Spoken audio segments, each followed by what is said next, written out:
Assalamualaikum. My name is Dr. Farah Zahid and I am representing Mastery Network. So today we are going to discuss the stages of motor learning. So there are three stages of motor learning. The first one is cognitive, second one is associative and third one is autonomous motor learning. ठीक है, तो हम last time जब पढ़ रहे थे motor learning के बारे में, तो ठीक है, तो उसमें हमने ये डिस्कस किया था, जब भी हमने पेशेंट को एक्सरसाइज के लिए प्रिपेयर करना है तो हमने उसको इंस्ट्रक्ट करना है। इंस्ट्रक्ट करने के लिए आपने देखना है कि उसकी लर्निंग कैपेबिलिटीज कैसी हैं। ठीक है, तो उसमें आपने उसकी मोटर लर्निंग को चेक करना होता है। ठीक है, तो मोटर लर्निंग में हमने देखना होता है कि वो किस तरीके से जो है आपने उसको कैसे चीज़ों को लर्न करवाना है। ठीक है, तो उसमें आप सिंपल बातें उसको समझाते हो, ठीक है, एंड देन उसको कॉम्प्लेक्स की तरफ लेके आते हो। ठीक है, तो उसमें हम जो है क्या करते हैं, पेशेंट को बताया मैंने जिस तरह आपको सिंपल से कॉम्प्लेक्स की तरफ लेके जाता है। तो उसमें मैंने आपको बताया था कि हम 3 टाइप के मोटर टास्क परफॉर्म कराते हैं पेशेंट को। पहले डिस्क्रीट टास्क जो कि बहुत सिंपल होते हैं, फिर हम कॉम्बिनेशन ऑफ डिस्क्रीट टास्क करते हैं जो कि सीरियल होते हैं, एंड देन कॉन्टिन्यूस टास्क आते हैं। ठीक है, उसके बाद फिर हमने देखना था कि हमने अब मोटर टास्क परफॉर्म करा लिए, अब हमने उसको किस तरह से फर्दर प्रोग्रेस करना है, कॉम्प्लेक्सिटी की तरफ कैसे लेके जाना है। ठीक है, उसमें हमने देखा था कि हमारे पास एक टैक्सोनॉमी थी जिसमें हमने पेशेंट को डिफरेंट लेवल से जब गुजारना है तो उसकी फंक्शनल एक्टिविटीज को एनालाइज करना है। ठीक है, तो उसमें हमारे पास 4 डोमेन्स थी जिसमें हमने इन्वायरमेंट के बारे में देखा था, वेरिएशंस के बारे में, बॉडी पोजिशन के बारे में और मैनिपुलेशन ऑब्जेक्ट्स के बारे में देखा था। एंड देन नाउ अब हम जब इसको डिटेल में प्रैक्टिस करना है जब पेशेंट की तरफ, ठीक है, तो हमने ये देखेंगे कि जब हम पेशेंट को लर्निंग करा रहे हैं तो पेशेंट कौन कौन से स्टेजेस से गुजरेगा। अगर अभी आपने उसको अभी इंस्ट्रक्ट किया, अब आप उसको लर्निंग की तरफ लेके जा रहे हैं, तो फर्स्ट स्टेज जो होगी हमारे पास वो क्या होगी, कॉग्निटिव मोटर लर्निंग। अब कॉग्निटिव मोटर लर्निंग में क्या होगा कि पेशेंट को आपने क्या करना है, आपने उसको क्या करना है, एक स्किल मूवमेंट सिखानी है। ठीक है, तो सब स्किल मूवमेंट आपने जब उसे सिखानी है तो सबसे पहले पेशेंट को पता होना चाहिए कि उसने क्या करना है। ठीक है, उसे पता होना चाहिए कि इस एक्सरसाइज करने का मकसद क्या है, पर्पस क्या है। ठीक है, और एक्सरसाइज परफॉर्म करने के लिए क्या क्या रिक्वायरमेंट्स है। ठीक है, he must know first what to do, क्या करना है। ठीक है, एंड देन सेकंड स्टेप ये आता है कि उसे अब ये पता होना चाहिए कि पता चल गया कि क्या करना है, अब उसे पता है कि करना कैसे है, हाउ टू डू। ठीक है, how to do the motor task safely and correctly. ठीक है, तो ये भी हमारे पास कॉग्निटिव स्टेज का सेकंड स्टेप आता है। पहला स्टेप व्हाट टू डू, करना क्या है, फिर अगर पता चल गया करना क्या है तो उसमें उसे करना कैसे है, हाउ टू डू। ठीक है, अच्छा जी, इसमें अब पेशेंट को आपने उस स्किल्ड मूवमेंट के कंपोनेंट और सीक्वेंस को स्टेप वाइज सिखाना है आपने। उसमें आपने उसे बताना है कि अगर आप कोई वो मूवमेंट कर रहा है, फॉर एग्जाम्पल कि आप उसे जो है एल्बो की फ्लेक्शन करना सिखा रहे हो। ठीक है, तो उसे सबसे पहले पता होना चाहिए कि उसने अपने आर्म को कैसे अलाइन करना है। ठीक है, अपने बॉडी से कितने डिस्टेंस पे रखना है। ठीक है, उसका कितना एंगल हो। ठीक है, उसके अलावा उसने कितनी इंटेंसिटी से उसको, कितनी स्पीड से उसको अपने शोल्डर की तरफ अपने बाजू को लेके आना है फॉर द एल्बो फ्लेक्शन। ठीक है, तो उसमें आपने उसको फोकस कराना है। ठीक है, कि उसको आप पहले सबसे पहले तो बताओ कि आपने उसने अपने आर्म को कैसे अलाइन करेगा।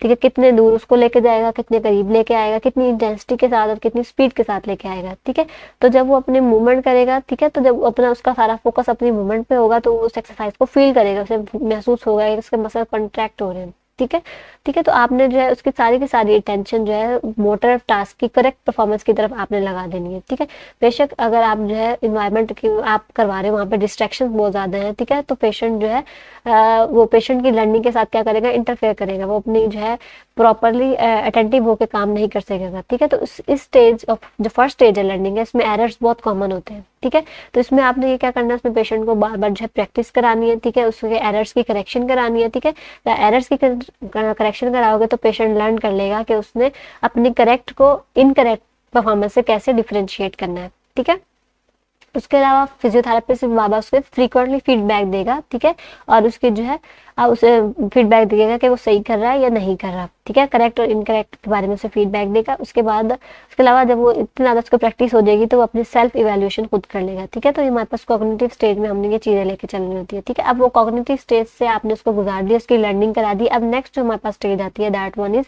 Associative stage. ठीक है, इस स्टेज में वो पेशेंट की इतनी प्रैक्टिस हो गई होगी कि एरर उसके बहुत कम हो जाएंगे। ठीक है, वो पहले वो ग्रॉस मूवमेंट्स की तरफ मेन जो है मोटी मोटी चीज़ों की तरफ, जिस तरह हम कहेंगे कॉग्निटिव स्टेज में वो लर्निंग कर रहा था, अब जो है एसोसिएटिव में वो बारीक फाइन मोटर टास्क की तरफ जाएगा।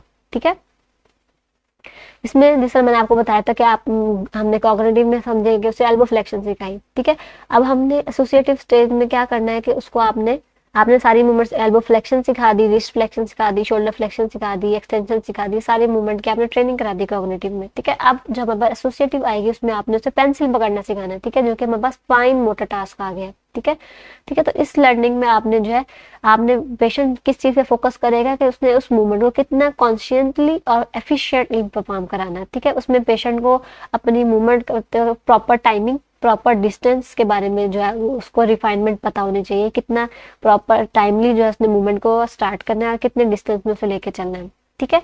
अच्छा जी, उसमें आपने फिर क्या करना है, जो आप जो है उसको जब ये टास्क सिखा रहे होगे तो क्या आपने उसमें वेरिएशन लेके आनी है, ठीक है। फॉर एग्जाम्पल कि आप जो है उसको पहले पेंसिल पकड़ाओ, कलर पेंसिल पकड़ा दो, फिर पेन पकड़ा दो, कोई मोटा मार्कर पकड़ा दो, ठीक है। तो आपने ये पहले जो है आपने क्या सिखा दी, पेंसिल पकड़ना, उसके अलावा फिर आप उसको सुई पकड़ना सिखाओ, ठीक है। तो आहिस्ता आहिस्ता आपने वेरिएशन लानी उसके टास्क में, ठीक है। फाइन मोटर एक्टिविटीज परफॉर्म करानी है एसोसिएटिव स्टेज में, ठीक है।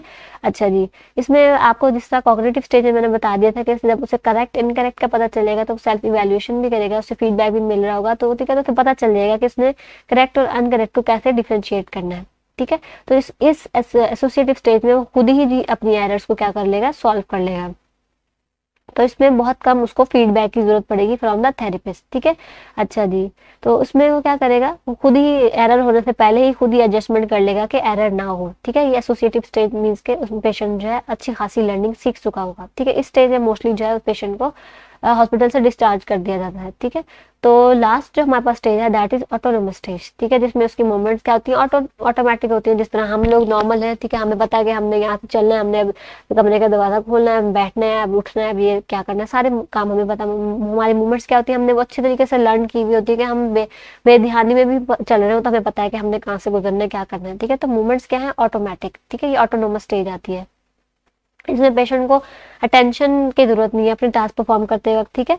तो वो एक ही वक्त में मल्टीपल टास्क परफॉर्म कर सकता है, ठीक है। वो अपने काम करते वक्त मल्टीपल वेरिएशंस को, मल्टीपल टास्क डिमांड्स को जो है अचीव कर सकता है, ठीक है। तो इस स्टेज में जो है इंस्ट्रक्शन की भी जरूरत बिल्कुल भी नहीं पड़ती, ठीक है। तो हमारे पास ये ऑटोनोमस स्टेज क्या होती है, ये नॉर्मल लोग परफॉर्म कर रहे होते हैं, ठीक है। तो इसमें लर्निंग जो है बिल्कुल भी सिखाने की जरूरत नहीं पड़ती, ठीक है। अब हमने ये देखना है कि हमारे पास वो कौन से फैक्टर्स हैं जो कि मोटर लर्निंग को ड्यूरिंग द एक्सरसाइज इंस्ट्रक्शन और फंक्शनल ट्रेनिंग जो है इफेक्ट कर रहे होते हैं, ठीक है। अब हमने क्या करना है, वो हमारे पास जो वेरिएबल्स होते हैं वो हमारे पास होते हैं कि प्री प्रैक्टिस पेशेंट को आपने किस तरीके से कंसिडरेशन देनी है, ठीक है। दूसरा हमारे पास होता है कि हमने उसको प्रैक्टिस किस तरह से करानी है, ठीक है। अभी हमने देखना है कि वो कौन से फैक्टर्स हैं जो मोटर लर्निंग को इन्फ्लुएंस कर रहे होते हैं, ठीक है। प्रैक्टिस स्टार्ट करने से पहले आपने पेशेंट की किस चीज की कंसीडर करना है, ठीक है। उसके बाद आप प्रैक्टिस करा रहे हो तो आपने प्रैक्टिस उसे किस तरीके से करानी है मोटर टास्क की, ठीक है, ठीक है। तो अब सबसे पहले हमने देखना है कि हमारे पास प्री प्रैक्टिस कंसिडरेशंस क्या है।